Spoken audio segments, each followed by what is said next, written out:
Hello, I'm Stalnaker with Hub Culture, and we're at the World Climate Summit in Durban, South Africa, against the backdrop of COP17.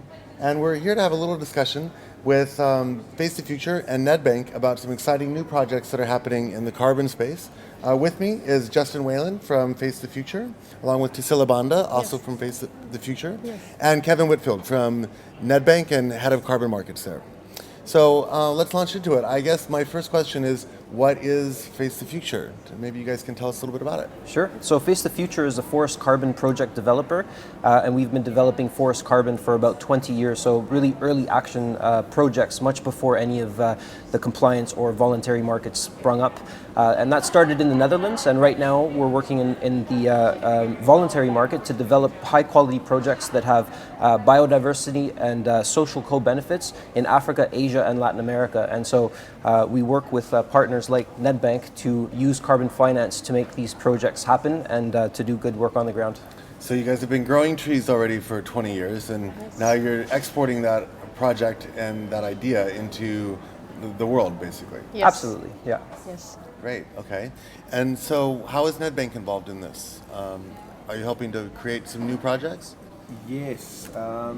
Nedbank's been in forestry also for a fairly long period of time. Credits is not new to us, and we've done a lot of work in East Africa. What was exciting about this project, the interactions and the discussions started almost 2 years ago. We followed the project very, very closely, and we're pleased to say that we were able to buy the credits on issuance at a really, really, really interactive stage of the project. The project was looking to create an anchor tenant, and the bank was keen to function in that space of an anchor tenant of buying credits out of Kibali. These credits will not be sold, they will not be invested for growth. They'll be utilized to offset the bank's own footprint, which speaks to the ethic of the bank. We do not want high quality projects with high quality credits possibly going into questionable hands. Our job is to assist Kibali with building good brand and good entity and long-term sustainability. And that means both financial and commercial sustainability as well as community and environmental sustainability. We do not understand how these can be divorced or separated. So in this instance, Kibali is the project, and can you tell us a little bit more about this specific project that you guys are supporting and investing in? Let me give you the investment view, and then I'd really like to hand over to Sila to give you the detailed on-the-ground project development view. We were fortunate enough to interact with the project team quite early. We liked what we saw. They had an ease of sophistication without introducing the regular complexity. And putting it quite simply, the guys really seemed to know what they were doing. In a number of these instances, we deal with a lot of fly-by-nights, a lot of cowboys that are in it for quick money, poor quality, and no long-term sustainability. This was not the case here. We were very pleased to accompany the team out to a site visit, most probably a month ago now. We did an on-site due diligence as well as a desktop due diligence. And where is the project? The project is in Uganda, in a national park called Kibali, where its name actually comes from. The people on the ground are the big difference between this and other projects we're seeing. The quality of the documentation, the planning, and the systems for M&V are impressive. Interactions between the communities have not been scripted. We were able to witness conflict in action which was successfully resolved without further conflict. In the particular day we were visiting, we had a visit by some African elephants who had struggled into a banana plantation. We watched the guys from Kibali calm the crowds, sort the elephants out, return everything into normal, and start discussing around compensation and a way forward. This is not normal for human-animal conflict.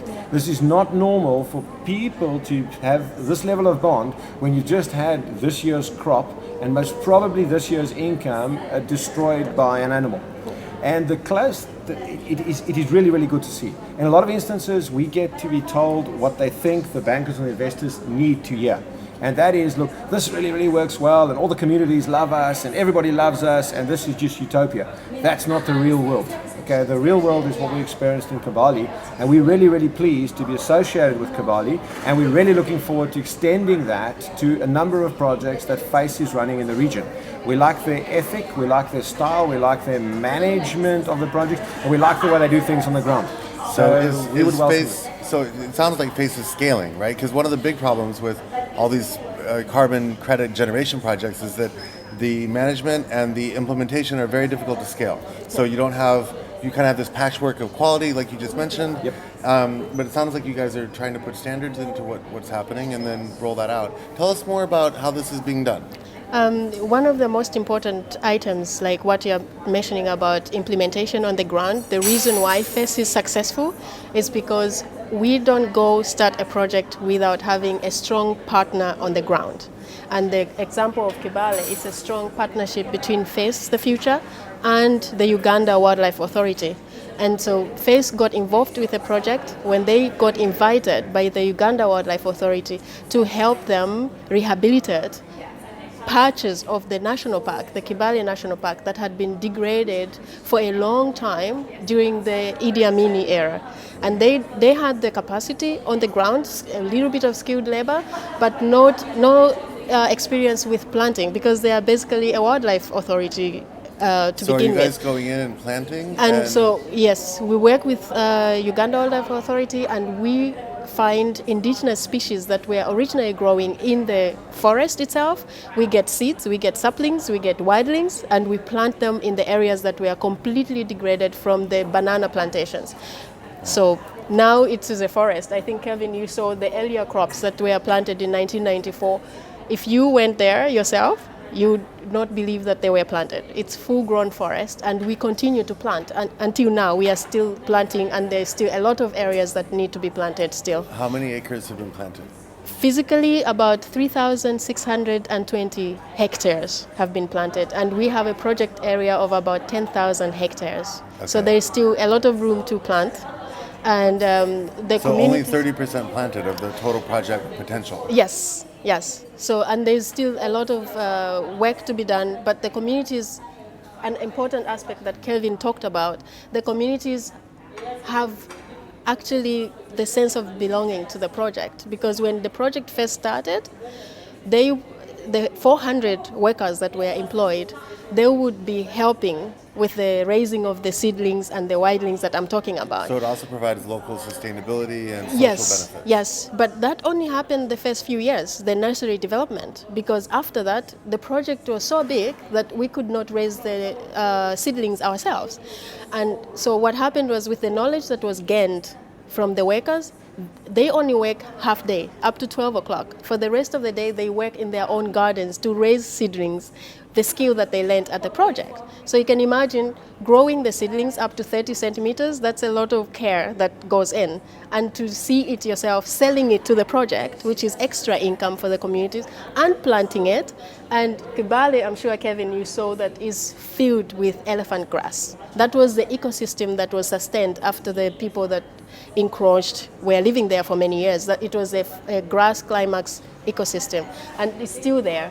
And so when you put the seedlings in, it takes a lot of tending, a lot of care. To keep the grass from crowding out the trees. From choking the plants, Right. the young plants. So they put in a lot of effort to take care of the trees, and that's why they can have this sense of ownership. So let's talk That about the makes- finance connection to this. Yes. I'll So just add one statement. Yeah. A test of a good project is when all the natural wildlife returns. Yes. We were spoilt to be able to see chimpanzees, red collarless monkeys, baboons, and another monkey, which Yes. are rare to the area. They are now back and acting and living in the new forest. Yeah. And that is impressive. yeah, so That is impressive. biodiversity. Yeah. So Sorry to so interrupt. in the sense of, so you're planting these hectares. It sounds like you guys have been doing it for a while. And what's interesting about this project is that it could be almost a snapshot of the future, right? Because for other projects that are just beginning now, Yeah. here you can actually start to see the impact of what's been done Yeah. on a 15 or 20-year horizon. And we think about how important it is to be starting these projects now. So let's talk a little bit about the mechanics of how Nedbank is involved with this project to create the carbon finance flows. So maybe It's that's very, Kevin very and maybe stra- that's you. it's- But It's very, very straightforward. From our perspective, we have received high quality documentation. We've had a really, really successful on-site due diligence, and we are physically buying issued credits very straightforward. In phases 2, 3, and hopefully in a number of other phase projects, we'll be entering in an early stage. And the point of entering Are that these early CER stage, credits or voluntary these credits? are all voluntary. These are all voluntary credits. Right. Okay. In projects to come, we'll be looking to enter in a much earlier stage and to absorb some risk jointly with the project participants. That's our model. We just know a good thing when we see it, which is why we broke our model slightly and agreed to buy the credits to offset the bank's footprint. Normally we would be part of the originating team to generate the credits, work in the space, and then on-sell the credits at a later stage. And I know that Nedbank has this really stated mandate to become the world's environmental bank. How close are you guys to, I'm sure that you have, like everyone, ways to go, but how close are you to becoming carbon neutral? How close are you to sort of reaching those goals, and what are those goals? We've been very, very blessed. We had a very visionary CEO, and he's been replaced by even a more visionary CEO, if that's such a word. So we're a carbon neutral bank. We're the first bank on the So African you're already continent carbon neutral? that's carbon neutral. We haven't gone the shorter route to say, listen, we're carbon neutral in terms of scope 1 under the CDP. We have said anything that admits that we can measure and monitor in scope 1, scope 2, or scope 3, okay, we have currently offset. But we haven't done it from the basis of saying we're a bank, we have free financial resource, therefore we will offset. We first built a plan to reduce, and once we had reduced down to bare bones, and one can always do more, and I'm not for a second saying we can't reduce further, we then offset the residual amount with good projects in both the forestry space in East Africa and of course landfill industrial projects in South Africa, as long as they had a very strong community environment link, and we were sure the money was getting to the right places and the right places were changing things long term. So all the projects that were generating good returns short term, we weren't interested in. What grabbed us in this space, as you heard Tassila say, okay, this started in 1994. You know, this is not a green thing. This is not a faddy thing. This is a center of excellence. This is their business. Yeah, this is like blue chip. long term. This is blue chip. You want to be associated with blue chip. You want to be associated with long-term thinking. So it's quite easy for a financial institution to become involved. So how do others get involved with what you guys are doing? Absolutely. So currently we have two projects, this one and one in Malaysia, that are currently validated and verified under the Verified Carbon Standard and have generated... So that's VCS? VCS, correct. And so we currently have credits from both projects. And so in the short term, we can sell spot credits to recoup our investment in the short term. But that said, we have a lot of capacity that's freed up. We have a lot of experts in-house and sort of on the ground in different countries. So we're developing a pipeline of new and exciting projects and really finding key partners to partner up and do more good projects. So right now, there's opportunity for investors such as Nedbank to get in early with us and to share a bit of the risk in the initial phases of projects, so we can build sort of a long-term sustainability model together with the project and grow with the project, which is definitely important if we're in it for the long term. Yeah, it's long-term partnerships. Okay, great. Well, this has been Face the Future with Nedbank, talking about the kind of growing market for carbon credits and the projects that are developing those credits. So thanks very much. Thank you. Hope you guys are enjoying Durban, and We are. it's nice to be in your home country. Absolutely. It makes a pleasant change, because normally I'm traveling somewhere to attend a conference. So this time we've come to you. Yeah. It's really good. Great. Thank you. So I'm Stan Stalnaker with Hub Culture, and we're at the World Climate Summit in South Africa.